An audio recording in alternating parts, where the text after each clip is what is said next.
এই মুহূর্তে একটা গুরুত্বপূর্ণ প্রশ্ন হচ্ছে যে বাংলাদেশের রাজনীতিতে আওয়ামী লীগকে কি নিষিদ্ধ করা হবে, আওয়ামী লীগকে কি নিষিদ্ধ করা যাবে, আওয়ামী লীগ কি আগামী নির্বাচনে অংশ নিতে পারবে। এই প্রশ্নগুলো খুব গুরুত্বপূর্ণ হয়ে আসছে। নির্বাচন যতই ঘনিয়ে আসতে থাকবে এই প্রশ্নগুলো বারবার বিভিন্ন ফোরামে, বিভিন্ন অ্যাঙ্গেলে, বিভিন্ন প্রক্রিয়ায় সামনে চলে আসবে এবং সেগুলোর উত্তর কী হবে তা নিয়ে কে কী উত্তর দিল তার উপর নির্ভর করে নানা ধরনের বিরোধও তৈরি হবে এবং এ নিয়ে রাজনীতি চলতে থাকবে। আচ্ছা, আমরা বরং দেখি এখন পর্যন্ত পক্ষগুলি কি কি, কারা নিষিদ্ধ করতে চান, কেন চান, কারা চান না, কেন চান না, এই বিষয়গুলো নিয়ে একটু কথা বলি। এটা এর মধ্যে স্পষ্ট। নিষিদ্ধ করার পক্ষে যারা আছে, যারা নিষিদ্ধ করতে চান, তারা হচ্ছে বৈষম্য বিরোধী ছাত্র আন্দোলন নামে যে সংগঠনটা আছে তাদের যারা নেতৃবৃন্দ তারা নিষিদ্ধ করতে চান। জাতীয় নাগরিক কমিটি যেটা আছে তাদেরই একটা ভাতৃপ্রতিম সংগঠন হতে পারে, তারা নিষিদ্ধ করতে চান এবং তাদের যে প্রতিনিধিরা সরকারের মধ্যে আছেন তারা নিষিদ্ধ করতে চান। এই চান, আর কাউকে চাও তো এখন মানে নিষিদ্ধ করতে চায় এরকম খুব একটা শুনিনি। বিএনপির দু একজন নেতা বিচ্ছিন্নভাবে কথা বলেছেন, তারাও বলেছেন আওয়ামী লীগকে নির্বাচন করতে দেওয়া হবে না, এরকম দু একজন বলেছেন, একদম বলেন নেতা না, বলেছেন। কিন্তু বিএনপির কেন্দ্রীয় পর্যায়ের লিডার যারা আছেন, বিশেষ করে পলিসি মেকার যারা আছেন, যেমন তারেক রহমান, যেমন মির্জা ফখরুল ইসলাম আলমগীর, ওনাদের মুখে আমি কখনো নিষিদ্ধ করার কথা শুনিনি। ওনারা বারবার বলেছেন যে বিএনপি একটা Democratic party, liberal Democratic party. BNP এই ডেমোক্রেসি যে নর্মসগুলো আছে সবগুলো মেনে তারা রাজনীতি করতে চায়। ও কিন্তু স্পষ্ট, কারণ এই নর্মসের মধ্যে নিষিদ্ধ করার বিষয়টা নাই। যাক, এগুলো আমরা চাই এবং তারপর কোনো পলিটিক্যাল পার্টিকে নিষিদ্ধ করা হবে কি হবে না সেটা জনগণের ব্যাপার। এখন বিএনপি এটা কেন চায় এটা তো সবাই জানে যে এই রাজনীতিতে বিএনপির সবচেয়ে বড় প্রতিদ্বন্দ্বী হচ্ছে আওয়ামী লীগ। গত 15.5 বছর 16 বছর ধরে বিএনপি বাংলাদেশের রাজনীতিতে সবচেয়ে বেশি অত্যাচারিত, নির্যাতিত হয়েছে আওয়ামী লীগের কাছে। তারপরও বিএনপি কেন চায় না, এটা একটা বিরাট বিশ্লেষণ। এই বিশ্লেষণটা আমি আগামী দিনের জন্য রেখে দিলাম। আগামী দিন যদি অন্য কোনো বড় খবর না থাকে এটা নিয়ে আমি কথা বলবো যে বিএনপি কেন আওয়ামী লীগের নিষিদ্ধ চায় না, এটা নিয়ে আমি আলাপ করবো। এখন আমি বরং এই প্রসঙ্গে আসি যে কে কে চায়। জামাত মাঝে মাঝে চায়, মাঝে মাঝে চায় না। আমি যদি হিসাব করি তাহলে 40% সময় তারা চায় না, বলে এটা আমার কিছু করার নাই, যা হবার হবে। আবার 60% ক্ষেত্রে তারা বলে, তাদের নেতারা বলেন যে আমরা এটা নিষিদ্ধ চাই। আর সরকারের আগেই বললাম যে উপদেষ্টাদের মধ্যে মানে 3 জন উপদেষ্টাকে বলতেই শোনা গেছে তারা আওয়ামী লীগকে নিষিদ্ধ করতে চায়, আওয়ামী লীগ নির্বাচনে অংশ নিতে পারবে না, এই নিয়ে তারা হুঙ্কারও দিয়েছেন। সর্বশেষ দেখলাম সপ্তাহখানেক আগে বিএসএসের কাছে একটা ইন্টারভিউয়ে আসিফ মাহমুদ সজীব ভূঁইয়া স্পষ্ট বলেছেন যে আওয়ামী লীগকে নিষিদ্ধ করার জন্য নানা প্রক্রিয়া সরকার শুরু করে দিয়েছে। এটা কীভাবে শুরু করলো আমি জানি না, কারণ এর আগে কয়েক মাস আগে আমরা প্রফেসর ইউনূসকে শুনেছি, উনি বলেছেন, বিভিন্ন ফোরামে বলেছেন, বিভিন্ন পত্রিকাকে বলেছেন, বিভিন্ন মিডিয়াকে বলেছেন যে কোনো রাজনৈতিক দলকে নিষিদ্ধ করার কোনো ইচ্ছা তাদের নাই। এটা বলেছেন উনি। দ্য হিন্দু, ইন্ডিয়ার যে বিখ্যাত পত্রিকা দ্য হিন্দু, সেখানে উনি বলেছেন যে ওনারা কোনো রাজনৈতিক দলকে নিষিদ্ধ করতে চান না। আবার বিদেশি যারা আছে, যেমন ধরেন বিভিন্ন দেশের দূতাবাসে যারা নাকি কর্মকর্তা আছেন, তারা যতবার বাংলাদেশে বিভিন্ন ফোরামে কথা বলেছেন অথবা পররাষ্ট্র মন্ত্রণালয়ে গেছেন, যে সেখানকার যারা পররাষ্ট্র মন্ত্রণালয়ে যারা পররাষ্ট্র উপদেষ্টা আছেন তাদের সঙ্গে কথা বলেছেন, সেখান থেকে বের হয়ে যখন সাংবাদিকে তাকে জিজ্ঞাসা করেছে আওয়ামী লীগের নিষিদ্ধ করা সম্পর্কে, তারা কিন্তু স্পষ্ট বলেছেন যে আমরা চাই না নিষিদ্ধ, আমরা চাই যে সকল দল নির্বাচনে অংশ নিক এবং সকল দল অংশ নিয়ে একটা শান্তিপূর্ণভাবে একটা ইলেকশন হোক, এটা তারা বলেছেন। এটা বেশ কয়েকজনই বলেছেন। যুক্তরাষ্ট্রের যে মার্কিন পররাষ্ট্র দপ্তর তাদেরকেও প্রশ্ন করা হয়েছে, তারাও একই কথা বলেছেন যে সবাই অংশ নিক। তারপরে যারা হয়, এবং সবাই যেন নির্বাচনে অংশ নেওয়ার সময় নির্বাচনী প্রচারণায় সমান সুযোগ পান, তারা এমন কথাও বলেছেন। তাহলে এই গ্রুপটা কেন তার নিষিদ্ধ চাচ্ছে এবং শেষ পর্যন্ত তারা নিষিদ্ধ করতে পারবে কিনা?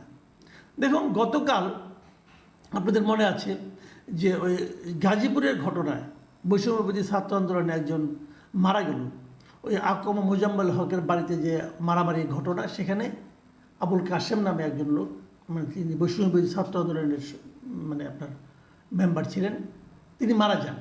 মারা যাওয়ার পর ওনার বুধবার দিন রাতে ওনাকে নিয়ে, ওনার কফিনটা নিয়ে মিছিল হয় শহীদ মিনার থেকে শাহবাগ পর্যন্ত। সেই মিছিলটা আসে, সেখানে তার জানাজা হয়, এবং জানাজা হওয়ার আগ মুহূর্তে সেখানে দাঁড়িয়ে কিন্তু এই বৈষম্যবিরোধী ছাত্র আন্দোলন এবং জাতীয় নাগরিক কমিটির নেতারা বক্তব্য দেন, এবং সেখানে বক্তব্য দেন হাসনাত আবদুল্লাহ, তারপরে নাগরিক কমিটির আখতার হোসেন, আবার ছাত্র আন্দোলনের আরিফ সোহেল, তারা বক্তব্য দেন, এবং তারা সবাই বলেন যে তারা আওয়ামী লীগকে নিষিদ্ধ করেই ছাড়বেন। তাদের বক্তব্য হলো শেখ হাসিনা পালিয়ে গেছে, কিন্তু আওয়ামী লীগের দুর্বৃত্তরা দেশে রয়ে গেছে, তারা নানা ধরনের অন্যায় করছে, মানুষকে টর্চার করছে, এগুলো করছে, এবং তারই প্রমাণ হলো এই ছেলের মৃত্যু, আবুল কাশেমের মৃত্যু। অতএব আওয়ামী লীগকে নিষিদ্ধ করতে হবে। এবং এর বাইরেও বিভিন্ন জায়গায় আমি কয়েকটা দল, যেমন এবি পার্টির লিডারদেরকে আমি বলতে শুনেছি, ওনারাও কিন্তু নিষিদ্ধ চান। তো শেষ পর্যন্ত কি হবে? আমি সর্বশেষ আরেকটা ঘটনা বলি। কালকে জাতিসংঘের পক্ষ থেকে যে তদন্ত প্রতিবেদনটা দেওয়া হয়েছে, অনুসন্ধান প্রতিবেদন দেওয়া হয়েছে, সেখানে তারা কিন্তু স্পষ্ট করে অনেক কথা বলেছে। শেখ হাসিনা কীভাবে অতিরিক্ত বল প্রয়োগ করেছে, শেখ হাসিনা সরাসরি নির্দেশে কীভাবে মানুষকে খুন করা হয়েছে, সেখানে শেখ হাসিনাকে তার মন্ত্রীদের কাউকে সরাসরি গণহত্যার দায়ে অভিযুক্ত করা হয়েছে। ডিটেল ঘটনা কিন্তু সেখানে আছে, এবং সেখানে কিন্তু সুপারিশ তারা করেছে, এবং সুপারিশে তারা কোনো কোনো দলকে, কোনো আপনার সরকারের প্রতিষ্ঠানকে নিষিদ্ধ করতে বলেছে। এমনও হয়েছে কোনোগুলিকে কীভাবে জবাবদিহিতার আওতায় আনা যায় সে কথাগুলো তারা বলেছে। কিন্তু পাশাপাশি আরেকটা কথা তারা বলেছে, সেটা কি বলেছে? তারা কোনো রাজনৈতিক দলকে নিষিদ্ধ করার থেকে বিরত থাকতে বলেছে। দেখুন, এই ছাত্রদের দাবির সম্পূর্ণ বিপরীত কথা কিন্তু। এবং সেখানে কী বলা হয়েছে, আমি আপনাদের কোট আনকোট পড়ে শোনাচ্ছি। বলা হয়েছে, রাজনৈতিক দলকে নিষিদ্ধ করা হলে সত্যিকার বহুদলীয় গণতন্ত্রে ফেরার পথ রুদ্ধ হবে। পাশাপাশি বাংলাদেশের বিপুল সংখ্যক ভোটারকে ভোটাধিকার চর্চা থেকে বঞ্চিত করা হবে। দেখুন, এই কথাটা কিন্তু আমি শুরু থেকে অনেকবার বলেছি। আমি বলেছি যে বাংলাদেশে আওয়ামী লীগ যখন আওয়ামী লীগের অনেক সমর্থক আছে এই দেশে, যারা আওয়ামী লীগকে ভোট দেয়, তারা হয়তো আওয়ামী লীগের যারা লুটপাট করে তাদের মতো লুটপাটে জড়িত না, তারা নির্প্রান্তিক পর্যায়ের লোক, সাধারণ কৃষক, তারাও নৌকা মার্কা ভোট দেয়। কিন্তু শেখ হাসিনার অপরাধের জন্য ওই কৃষককে আপনি দায়ী করতে পারেন না, ওই কৃষককে আপনি তার অধিকার থেকে বঞ্চিত করতে পারেন না। বলেছি আমি বহুবার, বলাতে অনেকে আমাকে আওয়ামী লীগের দালাল বলেছে। সরাসরি বলতে পারে না, কারণ একটু চক্ষুলজ্জাও তো আছে। কারণ বিগত সময়ে আওয়ামী লীগ যখন সরকার ছিল, তখন যারা এই দেশে থেকে আওয়ামী লীগের সরকারের কর্মকাণ্ডের বিরোধিতা প্রকাশ্যে করেছে, যদি তাদের একটা লম্বা তালিকা করেন, সেই তালিকার শেষ দিকে হলে কিন্তু আমার নামটা ভাই রাখতে হবে। আমি বলেছি, অনেক রিস্ক নিয়েই বলেছি, কিন্তু সরাসরি দালাল বলতে পারে না, কিন্তু একটু ঘুরিয়ে বলে কি যে তুমি তো আওয়ামী লীগের গোপন দালাল ছিলা বলে।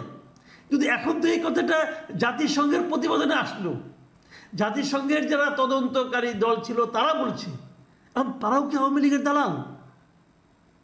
এই কথাটা বলেন, তারাও কি আওয়ামী লীগের দালাল? তারা যে চিন্তা থেকে কথাটা বলেছে, সেই একই চিন্তা আমার মধ্যেও আছে। আমি ওই একইভাবে চিন্তা করি যে গণতন্ত্রের মূল বক্তব্য হলো সকলকে তার বক্তব্য নিয়ে জনসাধারণের সামনে আসতে দেওয়া। জনগণ সিদ্ধান্ত নেবে তারা কাকে গ্রহণ করবে, কাকে বর্জন করবে। বাংলাদেশে অনেক রাজনৈতিক দল হারিয়ে গেছে, অনেক দল, বড় বড় দল ছিল, হারিয়ে গেছে, খুঁজে পাবেন না। কেন পাবেন না? জনগণ প্রত্যাখ্যান করেছে। অনেকে আছে এখনও, আমি বলি যে এই দেশে মুজাফফর নেপ নামে একটা দল ছিল, অথবা ভাসানী নেপ নামে একটা দল ছিল, অনেকে আজকালকার জগতের ছেলেমেয়েরা হয়তো চিনবেনও না। এটা কোন দল ভাই?